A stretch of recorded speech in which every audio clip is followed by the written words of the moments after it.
Worldwide, Swifties are celebrating, some of them even breaking out into dance right here in the studio. Of course, we're talking about pop star Taylor Swift just announcing she is engaged. Engaged. Taylor Swift says yes.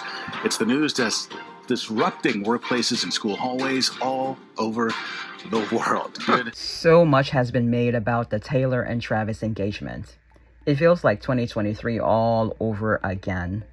I remember when they started dating and she started showing up at his games. Good grief, all the TikToks about when they will get married. I had the entire internet and Swifties convinced that the two were official. Thing as I am that these two are not dating. Not quietly hanging out, none of it. My credentials is that I immediately posted this on my story the second I saw the headline. Number one, it's not her type. It's Kelsey and Taylor Swift potentially quietly Don't get trapped. hanging out. Do you think that the rumors are true? I don't. It was frenzy, and that died down some, but it has been reignited.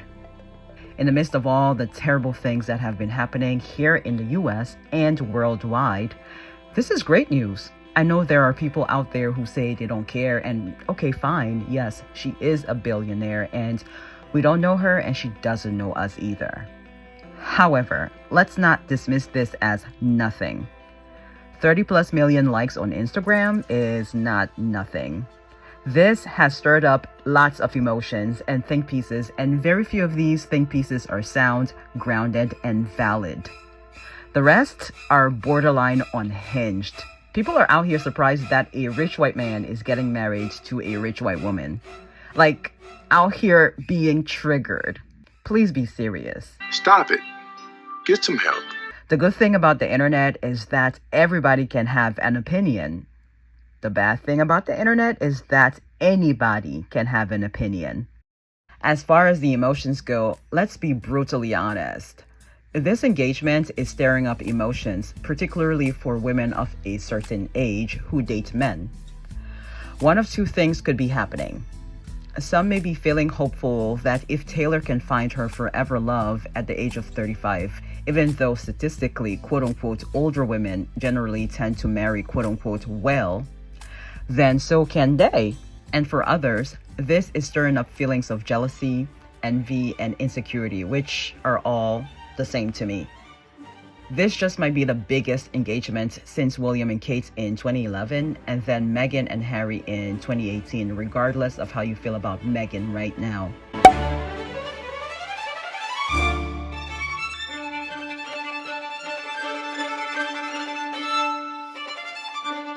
It's worth noting that these events are 7 years apart. William and Kate in 2011, Meghan and Harry in 2018, and now Taylor and Travis in 2025. Lucky number 7. Anyway, this isn't exactly a video about the engagement. I think everything that needs to be said has been said. Though I will put my very measly 2 cents in.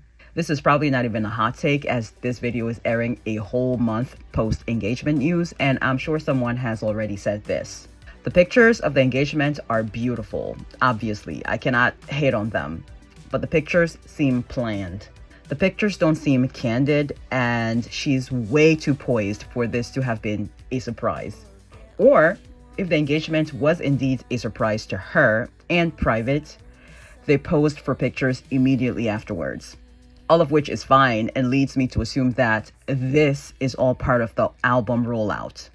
As far as I know, and I could be wrong, but feel free to correct me in the comments, but celebrities don't typically formally announce their engagement, and especially not on social media. Paparazzi may photograph them with a ring one day, and that'll get the tabloids going with speculations, and then out of nowhere, said celebrity gets married in a private ceremony or elopes. This is why Taylor and Travis's engagement is being likened to that of royals, because they are the ones who do the formal announcements with the press, and there's tons of flash photography. So now with this announcement, people who hadn't already watched the podcast from 2 weeks prior to the engagement might have been more inclined to go watch it, and now that creates greater anticipation for the album, and once the album drops, straight to #1 on the charts. Genius. Another thing I just thought of, and again, it's not a hot take, someone has probably already said this, is that the moment Travis expressed interest in Taylor on his podcast, there were likely some talks between him and Scott, Taylor's dad, like, look here, buddy, you are not about to date my daughter for free, enjoy all this publicity of being seen with her, out and about, her coming to all your games, and then break up with her and go back to dating black women. So he was probably locked in from the very beginning, in my opinion. Not saying that they don't like each other, but he did get with Taylor at the height of her career, when she became a billionaire and a household name. And so there have to be rules and responsibility that comes along with that. I mean, the moment she changed her lyrics in Karma, Karma is the guy on the trees. had him all up in her Eras tour, went on his podcast to announce her album, it was game over. Again, genius. But hold up, could you imagine after the album dropping and hitting #1, as we know it will, and Taylor and Travis saying, we were just playing with y'all. We're not actually getting married, at least not yet. Just like that line from But Daddy, I Love Him. And now I'm running with my dress unbuttoned, screaming, but Daddy, I love him. I'm having his baby. No, I'm not, but you should see your faces.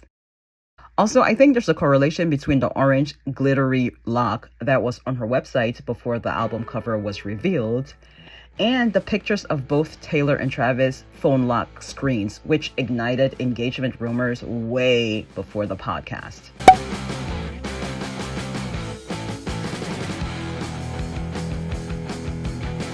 This is truly a puzzle.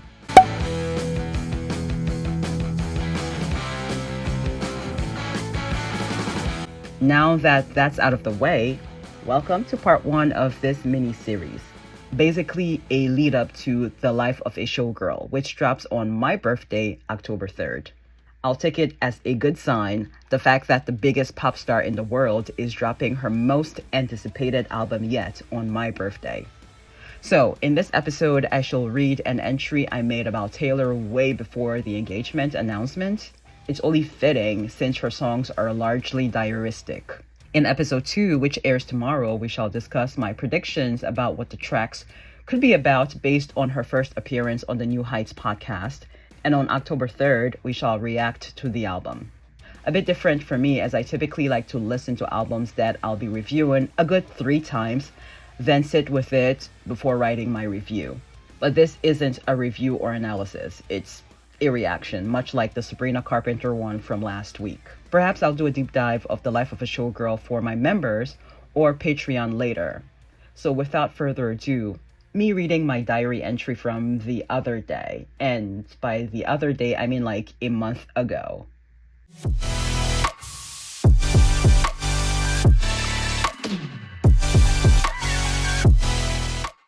So this was completely not planned, but I just got a message in my heart that I need to do this, as corny as that sounds. So this is going to be a 3-part series.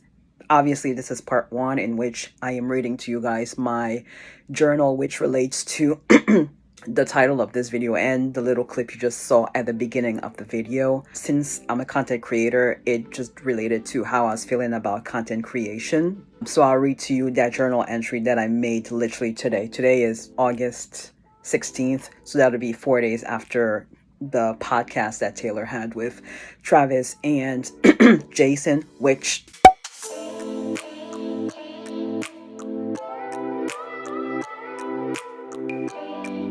I will be discussing in the part 2 of this series, and part 3 obviously will be for when the album drops. The album drops on my birthday, which is wild, October 3rd. So I was initially going to do a deep dive about it, but because I want that video, the part 3, to drop on my birthday itself, the same day that the album comes out, it'll be just my quick reactions and thoughts of the album, and then maybe sometime later I can do a deep dive, but that's how this is gonna go. So this is me reading my journal entry, because this really proves why she's really at the top. And then part 2, again, about the podcast. I'll discuss the podcast. I haven't watched the entire thing. It's 2 hours, but the little bit that I watched was her discussing how she and Travis met, which I thought was really cute because when it was happening in 2023, I was like, this is literally the stuff she writes about and it's unfolding in real life, which is so cool to me. And then, of course, part 3 about the album, The Life of a Showgirl. So without further ado, let's get into my journal entry, which I am going to read to you. So 12:05 p.m. August 16th, 2025. Okay, so I just remembered how in Miss Americana, when Taylor got the call that she had not been nominated for a Grammy, I believe for Reputation, or was it Lover? I have to verify. She seemed disappointed. However, her response was, I'll just have to make a better album. Same with Doechii. She got fired from Chipotle, I believe. Didn't really ruminate or dwell too much on it, on camera anyway. And just said, well, now I have this extra time on my hands. I'll just go to record label after record label. I have nothing to lose. Moral of the story, they didn't waste time or energy stewing in their loss. Doesn't mean they didn't care, just means they reoriented their energy and alignment.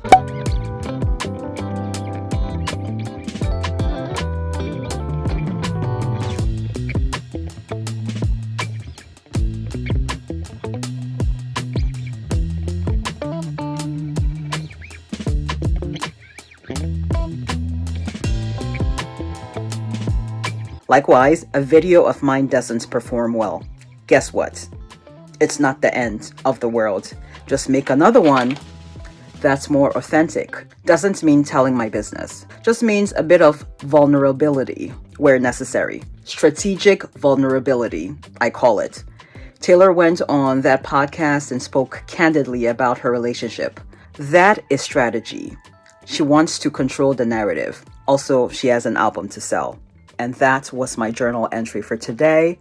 Very short and to the point, not ruminating in your losses, just moving forward. And this is why she's an icon. And then in the next video, as I mentioned, we discuss the podcast because there's just so much to discuss there. And her strategy is just so impeccable. So I hope to see you guys in the next video. All right, I'll see you then.